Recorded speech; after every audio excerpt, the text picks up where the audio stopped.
Pagpasok mo pa lang sa simbahan, ando na ang mga chismis. Doon pa sila nagkukwento-kwentuhan.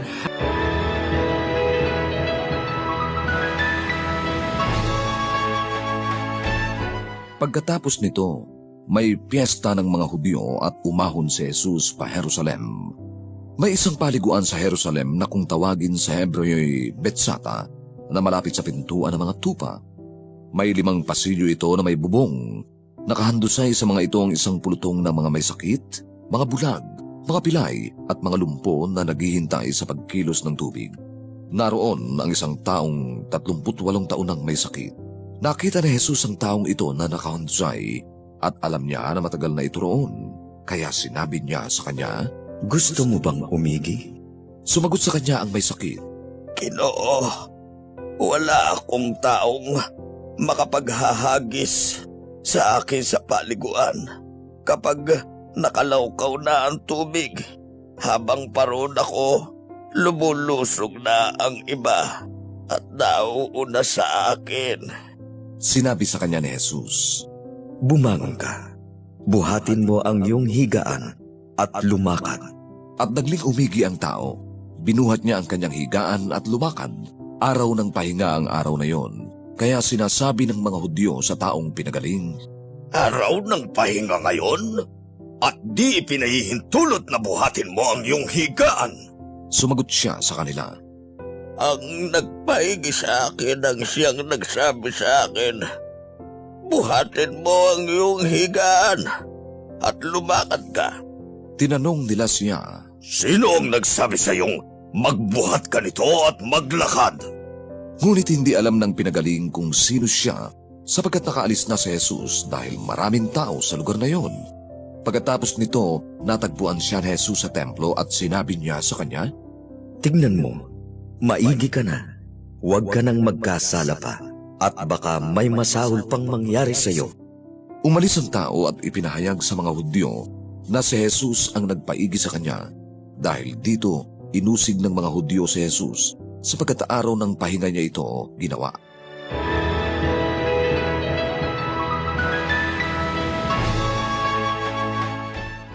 Magandang araw mga kapatid.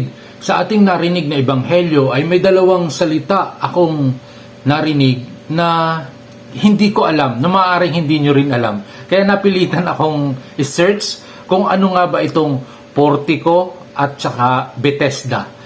Ang portico, ito pala ay isang lugar kung saan bago ka pumasok ng simbahan o bago ka pumasok ng place na dalanginan, doon ka muna uupo at magmumuni-muni.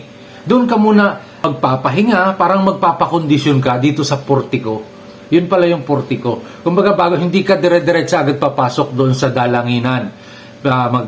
May mga upuan doon sa portico at doon kayo magninilay. Siguro tahimik na nag-uusap-usap kung paanong pagpapatawad o kung magdi-discussion tungkol sa gagawing pagsisisi o pagdarasal o pagninilay o mga planning para kung paano yung pagsisisi o pagpapalalim ng pananampalataya bago tuluyang pumasok sa simbahan.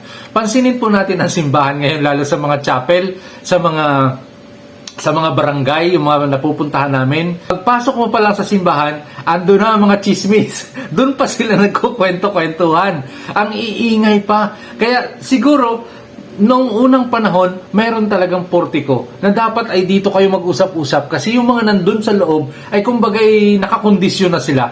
Hindi kaya mas magandang magkaroon ng portico din ngayon sa ating mga simbahan para pagdating sa loob ng simbahan, dasal na talaga, pakikipag-usap na sa Panginoon. Kumbaga, lahat ng chismis nyo, lahat ng dapat nyong makadisturb sa mga katabi sa pagdarasal dun sa loob, ay dito na yun naubusin.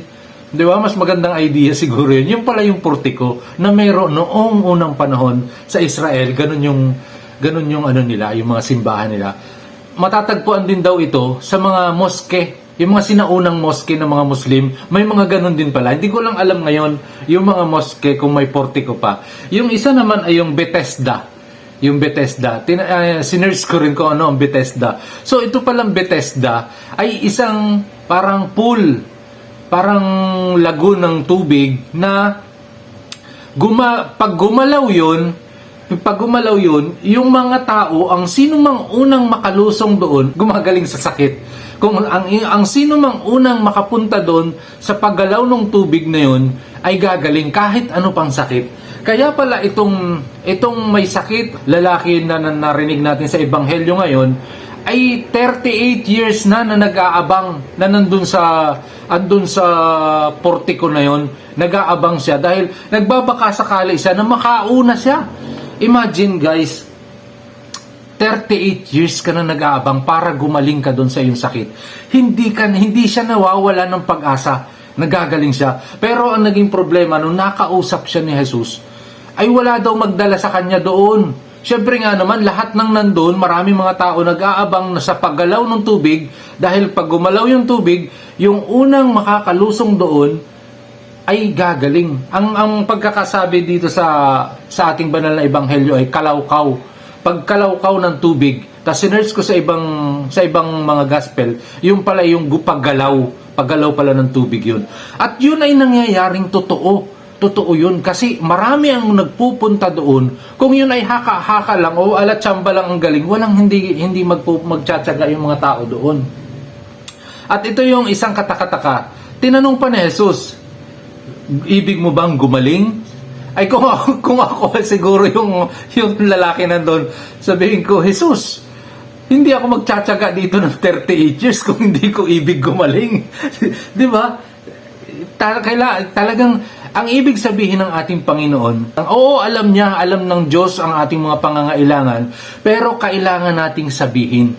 Kailangan nating i-brought out ito, ipahayag sa Kanya ang ating kailangan. Alam ng Diyos ang ating mga iniisip, alam natin ang pangangailangan. Natandaan natin yun maalala ko lang, yung bulag, tinanong niya rin yun. Ibig mo bang gumaling? Siyempre yung bulag talagang gusto niya rin gumaling. Ang gusto sigurong mangyari ng ating Panginoon ay sabihin natin ang ating pangangailangan sa Kanya at willing naman siyang ibigay sa atin iyon. Kaya dito siya dinali ng mga Pariseyo. Pinagaling ni Jesus etong may sakit na ito, pinatayo niya nung magaling na, sige tumayo ka at bitbitin mo yung higaan. Imagine 38 years na nakahiga doon, nag-aabang ng galaw ng tubig. Aba, ay hindi, siguro baka hindi counted kung magbabad na siya sa tubig at abangan na niya yung paggalaw ng tubig. Hindi siguro counted. Kailangan siguro may effort din talaga siya bilang tao, bilang may sakit. Ay noon nga, yung tinanong ni Jesus, ibig mo bang gumaling? At nung sinabi niya, opo, ibig kong gumaling. Ang problema, walang magdala sa akin doon sa tubig. Bago pa man ako makarating, may mga nauuna na.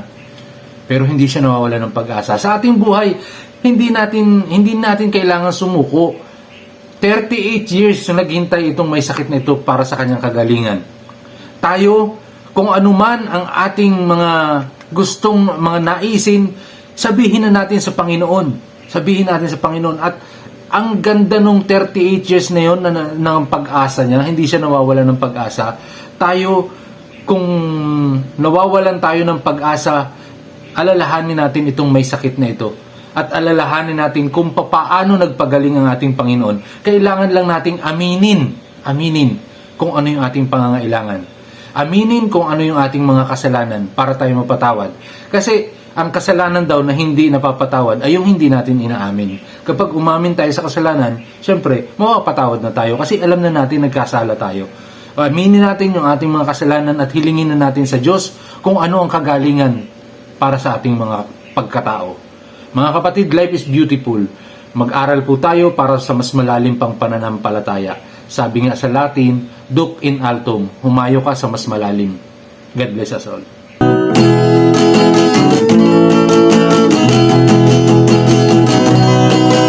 Buhay mo at buhay ko ay mahalaga. Kahit nasa mundong ito ay may kusang, lasa ng damdamin mo ng iyong kalooban. Ang dulong niya'y laging makakamtan. Bigyan mo ng halaga ang tanging buhay mo. Ang Diyos ang nagbigay ng pag-asa.